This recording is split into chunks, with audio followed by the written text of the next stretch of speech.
ही 6 लक्षणे सांगतात की कुलदेवी तुमच्यावर प्रसन्न आहे की नाही, कुलदेवी तुमच्या घरात जागरूकपणे निवास करते की नाही. नमस्कार मित्र मैत्रिणींनो, तुमच्या सगळ्यांचे स्वागत आहे. आज मी तुम्हाला सांगणार आहे आपली कुलदेवी आपल्यावर प्रसन्न आहे का, ती आपल्या घरामध्ये योग्य त्या जागी व्यवस्थित आहे हे कसे ओळखायचे हे मी तुम्हाला सांगणार आहे. सगळ्यात अगोदर आपण जाणून घेऊया कुलदेवी म्हणजे काय.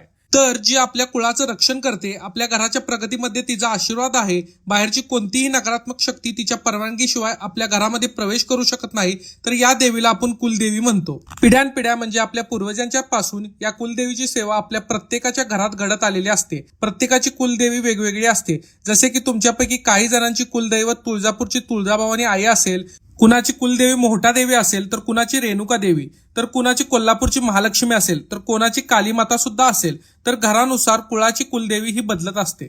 ज्याप्रमाणे एखादी आई आपल्या मुलाचा सांभाळ करते, त्याचप्रमाणे त्या कुळाची कुलदेवी त्या घराण्याचा सांभाळ करत असते.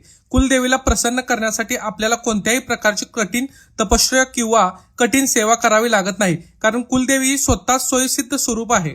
पिढ्यानपिढ्या आपल्या कुळातून कुळातील व्यक्तींकडून तिची सेवा घडत असलेली असते. कुलदेवी नाराज असेल तर त्या घरामध्ये वादविवाद होतात, घरामध्ये भांडणं होतात, घरामध्ये अजिबात शांततेचं वातावरण राहत नाही, संतान सुख प्राप्त होण्यामध्ये अडचण येते, वेगवेगळ्या प्रकारच्या समस्या घरामध्ये निर्माण होत असतात. अगदी साध्या सेवेने सुद्धा देवी प्रसन्न होते. त्यामुळे जेव्हा कुलदेवीचा वार असतो तेव्हा तिची